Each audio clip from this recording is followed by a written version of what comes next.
ഭൂമിക്ക് മീതെ വെറും 400 കിലോമീറ്റർ മുകളിൽ നിന്നുള്ള ഭൂമിയുടെ ദൃശ്യമാണ് വീഡിയോയിൽ കാണുന്നത്. അത് പകർത്തിയത് നമുക്കറിയാം, നമ്മൾ ബഹിരാകാശ ലോകത്ത് നമ്മൾ അതിനെ സംബന്ധിച്ച് പഠിക്കാൻ വേണ്ടിയിട്ടെല്ലാം ഭൂമിക്ക് മീതെ 400 കിലോമീറ്റർ ഉപരിതലത്തിൽ നമ്മൾ സ്ഥാപിച്ചിട്ടുള്ള അന്താരാഷ്ട്ര ബഹിരാകാശ നിലയം നിങ്ങൾ കേട്ടിട്ടുണ്ടാകും. ഇന്റർനാഷണൽ സ്പേസ് സ്റ്റേഷൻ എന്ന പേരിൽ അറിയപ്പെടുന്ന ഒരു നിലയം അവിടെ നമ്മൾ സ്ഥാപിച്ചിട്ടുണ്ട്. അതായത് മനുഷ്യനിർമ്മിതമായിട്ടുള്ള, ഇന്ന് വരെ ഭൂമിയിൽ മനുഷ്യൻ നിർമ്മിച്ചിട്ടുള്ള ഏറ്റവും വിലപിടിപ്പുള്ള വസ്തു കൂടെയാണ് ഈ അന്താരാഷ്ട്ര ബഹിരാകാശ നിലയം എന്നുള്ളത്. ഇടയ്ക്ക് നമ്മുടെ മാനത്ത് അത് പ്രത്യക്ഷപ്പെടാറുണ്ട്. ചില സന്ദർഭത്തിൽ നിങ്ങൾ പത്രത്തിൽ വായിച്ചിട്ടുണ്ടാകും. അത് നമ്മുടെ ആകാശത്ത് നോക്കിയാൽ ചില സന്ദർഭത്തിൽ അത് കാണാൻ സാധിക്കും. ഈ ഒരു അന്താരാഷ്ട്ര ബഹിരാകാശ നിലയം എന്നുള്ളത് അത് വളരെ അതിവേഗതയിൽ സഞ്ചരിച്ചുകൊണ്ടിരിക്കുകയാണ്. സെക്കൻഡിൽ 7.5 കിലോമീറ്റർ തോതിൽ, അതായത് മണിക്കൂറിൽ 27,600 കിലോമീറ്റർ ആണ് അത് സഞ്ചരിക്കുന്നത്. ഇത്രയും വേഗതയിൽ സഞ്ചരിക്കുന്ന ഈ ഒരു നിലയം 1.5 മണിക്കൂർ കൊണ്ട് ഭൂമിയെ ഒരു തവണ വലയം ചെയ്ത് തീരും. അപ്പൊ അതുകൊണ്ട് തന്നെ അതിനകത്തുള്ള ഒരു ശാസ്ത്രജ്ഞൻ, അതായത് ഈ ഇന്റർനാഷണൽ സ്പേസ് സ്റ്റേഷൻ അന്താരാഷ്ട്ര ബഹിരാകാശ നിലയത്തിനകത്തിരിക്കുന്ന ഒരു ശാസ്ത്രജ്ഞനെ സംബന്ധിച്ചിടത്തോളം അദ്ദേഹത്തിന് അതിനകത്ത് 45 മിനിറ്റ് പകലും 45 മിനിറ്റ് രാത്രിയായിരിക്കും. അപ്പൊ പകലും രാത്രിയും മാറിക്കൊണ്ടേയിരിക്കും. ഒരു ദിവസം തന്നെ അദ്ദേഹം നിരവധി സൂര്യോദയവും അസ്തമയൊക്കെ കാണാൻ സാധിക്കും. കാരണം അത്ര വേഗതയിലാണ് അത് ഭൂമിയെ ഭ്രമണം ചെയ്തുകൊണ്ടിരിക്കുന്നത്. അപ്പൊ ആ നിലയം ഭൂമിക്ക് മീതെ സഞ്ചരിക്കുന്ന സന്ദർഭത്തിൽ പകർത്തിയ അതിമനോഹരമായിട്ടുള്ള ചിത്രമാണ് വീഡിയോയിൽ നമ്മൾ കാണുന്നത്. അത് നമ്മൾ കാണുന്ന സന്ദർഭത്തിൽ നിരവധി വർണ്ണങ്ങൾ, പച്ചയും നീലയും പോലെയുള്ള നിരവധി വർണ്ണങ്ങൾ ആകാശത്ത് മനോഹരമായിട്ട് നൃത്തം ചെയ്യുന്നതായിട്ടുള്ള ഒരു കാഴ്ച നിങ്ങൾ കാണും. സുബ്ഹാനല്ലാഹ്, ശ്രദ്ധിച്ച് കാണുക. അതിനുശേഷം അതിനെ സംബന്ധിച്ച് ഞാൻ വിശദീകരിക്കുന്നതാണ്.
സുബ്ഹാനല്ലാഹ്, എത്ര മനോഹരാണ് നമ്മുടെ ഭൂമി.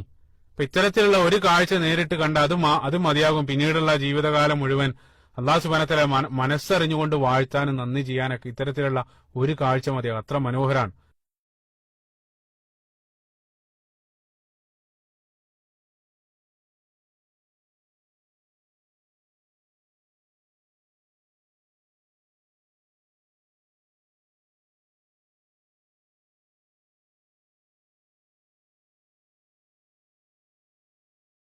അപ്പൊ നിങ്ങൾ ആ വീഡിയോയുടെ അവസാനം കണ്ട വ്യത്യസ്ത രൂപത്തിലുള്ള വ്യത്യസ്ത വർണ്ണങ്ങളിലുള്ള പ്രകാശങ്ങളുടെ ഒരു ആകാശ നൃത്തം നിങ്ങൾ ആ വീഡിയോയിൽ അവസാനം കണ്ടിട്ടുണ്ടാവും. അത് യഥാർത്ഥത്തിൽ നമ്മുടെ ഈ ധ്രുവ പ്രദേശങ്ങളിലെല്ലാം കാണുന്ന ധ്രുവദീപ്തി അല്ലെങ്കിൽ അറോറ ബോറാലിസ് അല്ലെങ്കിൽ അറോറ ഓസ്ട്രാലിസ് എന്നറിയപ്പെടുന്ന ഒരു പ്രതിഭാസമാണത്. എന്താന്ന് വെച്ചാൽ ഇപ്പൊ സൂര്യനിൽ നിന്നും നിരവധി ചാർജ് ചെയ്യപ്പെട്ട കണങ്ങൾ ഭൂമിക്ക് നേരെ വരുന്നുണ്ട്. സൂര്യനിൽ നിന്ന് അടിക്കുന്ന കാറ്റ് ഇത് ഭൂമിക്ക് നേരെ വരുന്ന സന്ദർഭത്തിൽ നമ്മുടെ ഭൂമിയുടെ കാന്തിക മണ്ഡലം, അതായത് ഭൂമിക്ക് ഒരു മാഗ്നറ്റിക് ഫീൽഡ് ഉണ്ട്, ആ കാന്തിക മണ്ഡലം അതിനെ ആകർഷിച്ച് അത് ഭൂമിയുടെ അന്തരീക്ഷത്തിൽ എത്തുന്ന സന്ദർഭത്തിൽ ഭൂമിയുടെ അന്തരീക്ഷത്തിലുള്ള വ്യത്യസ്ത വാതക കണങ്ങളുമായിട്ട് അത് കൂട്ടിയിടിക്കുന്ന സന്ദർഭത്തിലാണ് ഇതേ രൂപത്തിലുള്ള പച്ചയും ചുവപ്പും നീലയും നിറത്തിലുള്ള പ്രകാശങ്ങൾ സൃഷ്ടിക്കപ്പെട്ട് അത് ഇതേ രൂപത്തിൽ ആകാശത്ത് നൃത്തം ചെയ്യുന്നതായിട്ടുള്ള ഒരു പ്രതീതി അവിടെ സൃഷ്ടിക്കപ്പെടുകയാണ്. അതിമനോഹരാണ്.